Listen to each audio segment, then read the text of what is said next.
नमस्कार, स्वागत है आप सभी का पॉलिटिकल एनालिटिक पर एक नई वीडियो के साथ हम आपके सामने हाजिर हैं। और कल हमने आपको द केरल स्टोरी से जुड़ी हुई वीडियो बनाई थी और आज भी जो वीडियो है वो उससे जुड़ी हुई है, क्योंकि आज जो बात चल रही है खबरों में वो सिर्फ केरल स्टोरी की चल रही है, तो उससे जुड़ी नई जानकारी हम आपके सामने लेकर आए। केरल स्टोरी ने पहले दिन ही ज़बरदस्त कमाई कर ली है। बहुत सारे ऐसे लोग हैं जिनके मुँह पर एक तमाचा मारा है, जिसकी आवाज़ पूरे भारतवर्ष में आज सुनाई पड़ रही है। अब केरल हाईकोर्ट की तरफ से भी लताड़ जो है वो लगाई गई है, जो इस फिल्म को बैन करने और इस फिल्म को रोकने का जो है प्रयास कर रहे हैं। उनको जो है केरल हाईकोर्ट ने भी लताड़ लगाई है।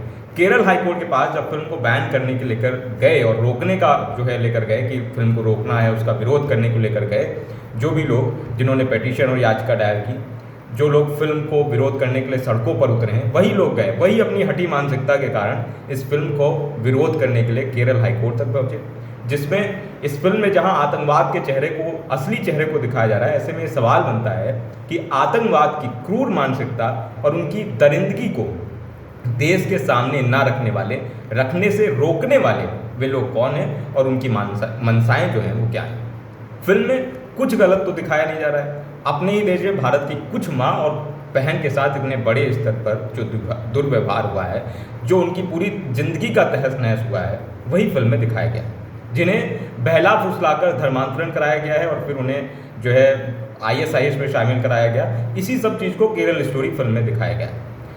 ISIS से जहां उन्हें जोड़ा गया, इसके बाद जो है उन लड़कियों के जीवन पूरे के पूरे खराब हो चुके हैं। वो सब हिंदू लड़कियां जो अपनी एक दोस्त के, जो कि मुस्लिम थी, उसके चक्कर में फंसी और उसके कारण जो है उनकी ज़िंदगी आज बद से बदतर हो गई है।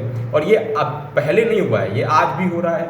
ऐसा नहीं है कि ये सब खत्म हो चुका है, ये सब लगातार चल रहा है। केरल के जो मुख्यमंत्री हैं पिनराई विजयन, फिल्म को प्रोपेगेंडा फिल्म बताते हैं और उसमें राष्ट्रीय स्वयंसेवक संघ यानी कि RSS को भी जोड़ देते हैं, जबकि आप सब जानते हैं इससे RSS का कोई नाता नहीं है। ना RSS ने फिल्म को फंड किया है, ना उसने फिल्म के बारे में कुछ कहा है, ना ही उसने कोई प्रमोट किया है फिल्म को।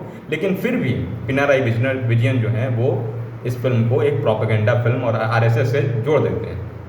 वहीं केरल की चर्च के एक बिशप की आवाज़ भी सुनना चाहिए, जो बताते हैं कि लव जिहाद का जो विषय है वो बहुत चिंताजनक है।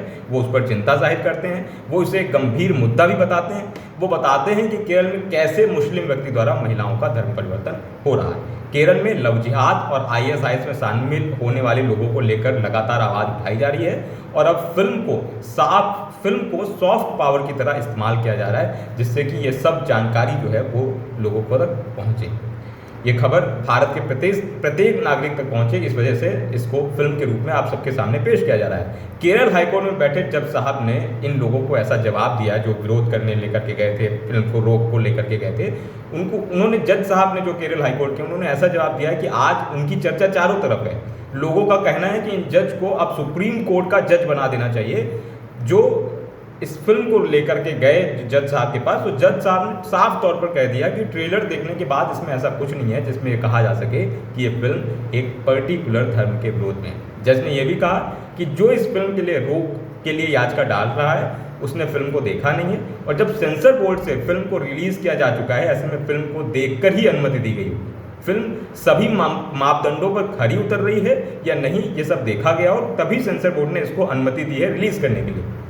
जस्टिस नागरेश हैं, जो कि केरल हाईकोर्ट में हैं, उन्होंने बहुत ही सही बात कही कि आर्टिस्टिक फ्रीडम और एक्सप्रेशन नाम की कोई चीज़ होती है और वही फिल्म में दिखाया गया है। उन्होंने कहा कि फिल्म में क्या कहीं पर इस्लाम और किसी एक धर्म का विरोध किया गया है। उन्होंने कहा कि फिल्म ISIS के अगेंस्ट है, ना किसी धर्म के विपरीत। नागेश साहब, जो हाईकोर्ट के जज हैं केरल हाईकोर्ट के, उन्होंने ये भी कहा कि ऐसी बहुत सी फिल्में हैं जहां पर हिंदू धर्म के सन्यासी पुजारी को रेपिस्ट और डकैत न जाने क्या क्या दिखाया गया है, लेकिन क्या इससे पहले कहीं इसका विरोध हुआ है? अगर नहीं हुआ है तो आज क्यों हो रहा है? आज क्यों इस पर रोक लगाने के लिए कहा जा रहा है?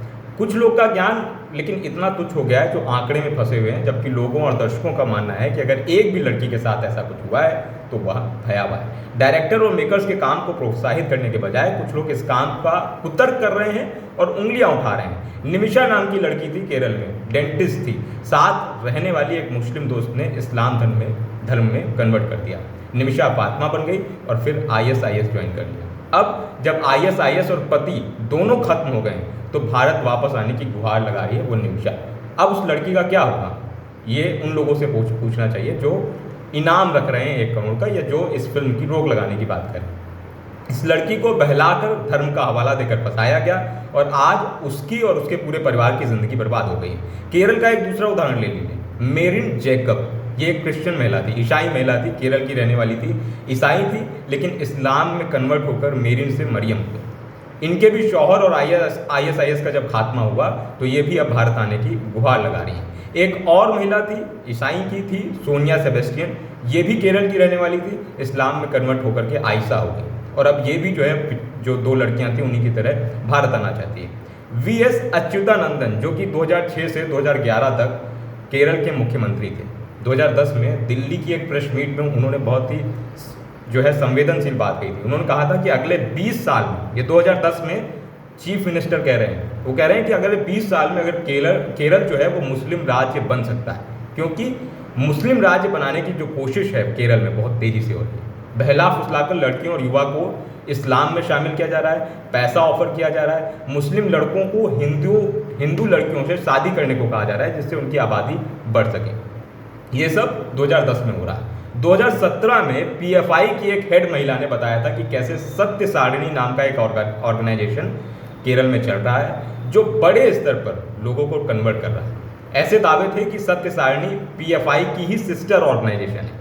राष्ट्रीय सुरक्षा एजेंसी ने, जो NIA है, उसने खुद अपनी रिपोर्ट में कहा है कि कैसे PFI लोगों को बढ़ावा दे रहा है आतंकी संगठन को ज्वाइन करने की। जब भारत में PFI को बैन किया गया था तो ISIS की magazine the voice of Khorasan ने ये तक लिखा था कि गाय की पूजा करने वाली भारतीय सरकार ने PFI को बैन किया।